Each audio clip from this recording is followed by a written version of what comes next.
চিঠি নির্বাচন কমিশনের কাছে। নির্বাচন কমিশন তো বলেও ছিল যে ব্যক্তিগতভাবে কাউকে আক্রমণ করা যাবে না। এবং কথা বলবো প্রতিনিধি সোমরাজের সঙ্গে। সোমরাজ, নির্বাচন কমিশনের কাছে চিঠিও পাঠিয়ে দিয়েছে তৃণমূল কংগ্রেস। কালকে ৮ জনের প্রতিনিধি দল যাবে নির্বাচন কমিশনে। নির্বাচন কমিশনের কিছু ভাবনা, কি চিন্তা জানা যাচ্ছে নির্বাচন কমিশন সূত্রে? দেখো, কিছুক্ষণ আগেই নির্বাচন কমিশনের দপ্তরে অর্থাৎ সিও দপ্তরে অভিযোগ জমা পড়েছে তৃণমূল কংগ্রেসের তরফে, এবং যে অভিযোগ আনা হয়েছে তা মূলত নির্বাচনী বিধি ভঙ্গের অভিযোগ আনা হয়েছে, যেখানে জাতীয় নির্বাচন কমিশনের তরফে বিভিন্ন রাজনৈতিক দলগুলিকে যে নির্দেশিকা দেওয়া হয়েছিল সেখানে বলা হয়েছিল কোনো রকম ব্যক্তিগত আক্রমণ করা যাবে না। শুধু তাই নয়, সম্প্রতি যখন রাজ্যে নির্বাচন কমিশনের ফুল বেঞ্চ এসেছিল সেই সময় কিন্তু চিফ ইলেকশন কমিশনার স্পষ্ট। আচ্ছা, আমার সঙ্গে রয়েছেন দিলীপ ঘোষ, বর্ধমান দুর্গাপুরের প্রার্থী, বিজেপি প্রার্থী দিলীপ ঘোষ।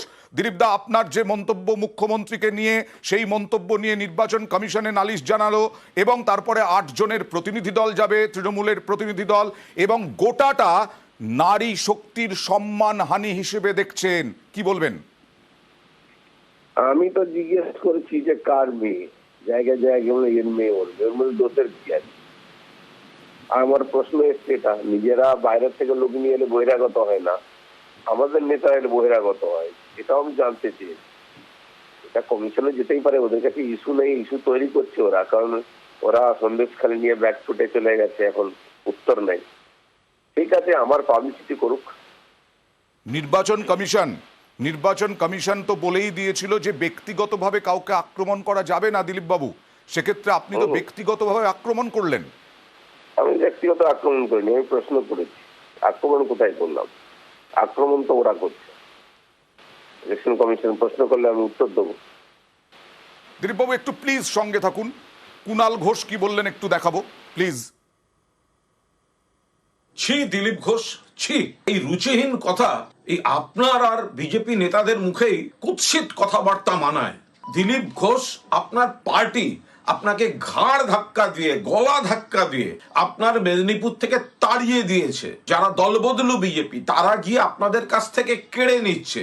আপনি সেখানে কথা বলার ক্ষমতা নেই। মানসিক অবসাদ থেকে নিজের হতাশাটা মমতা বন্দ্যোপাধ্যায়কে গালাগালি করে তার বহিঃপ্রকাশ ঘটাচ্ছেন। কहीं पे निगाहे कहीं पे निशाना। দিলীপ বাবু আছেন? হ্যাঁ, শুনলেন আপনি? শুনলাম। আমাকে তো আমার পার্টি জেল খাটায়নি, কমসে কম আমার পার্টি নির্দেশ দিয়েছে, আমি সেটা মেনে নিয়ে এখানে প্রমাণ করব, জিতিয়ে পার্টিকে সিট দেবো। আর যারা লোককে রোজ সকাল বিকাল বোকা বানায় তার বিরুদ্ধে দিলীপ ঘোষ আগেও বলেছে, আজকেও করেছে। দিলীপ বাবু, আগামী এই আজকে থেকেই মোটামুটিভাবে তৃণমূল কিন্তু প্রতিটা মিছিলে, প্রতিটা মিটিংয়ে আপনার এই বক্তব্য ধরে প্রচার করবে এবং মহিলাদের কাছে, বিশেষ করে এই রাজ্যে মহিলা ভোট 49%, সেই মহিলা ভোট টার্গেট করবে। আপনি কি একটু ব্যাকফুটে? মহিলাদের যদি ঠিকা নেয় টিএমসি, তাহলে একটু দুর্ভাগ্যের কি হবে? যারা পার্টি অফিসে তুলে নিয়ে এসে রেপ করে মহিলাদেরকে, তারা মহিলাদের সম্মান বলবে আর বাংলার লোক শুনবে? এটা সন্দেশখালীতে প্রমাণ হয়ে গেছে মহিলাদের পক্ষে। দিলীপ ঘোষ যা বলে স্টেট বলে, আমাদের মা বাপ নিয়ে কোনো সন্দেহ নেই। যারা এই কথা বলে তাদের উত্তর দিতে হবে। তার মানে আপনি এখনো পর্যন্ত অনড় যে কথাটা বলেছেন? আরে আমি দিলীপ ঘোষকে কোন পিছনে দেখেছেন? দিলীপ ঘোষের দম আছে এইসব মিথ্যাবাদীদের প্রশ্ন করার, আর যারা চামচা করে চটি চাটে তারা যেমন দিলীপ ঘোষের কথা নিয়ে কোনো কথা না বলে। ধন্যবাদ।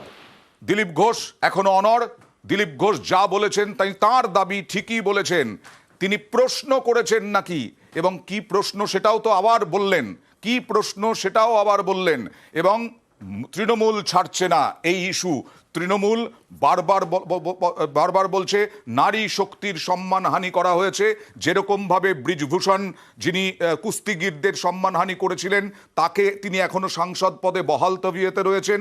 হাতরাস, উন্নাও এই সবের ঘটনা তুলে ধরলেন চন্দ্রিমা ভট্টাচার্য।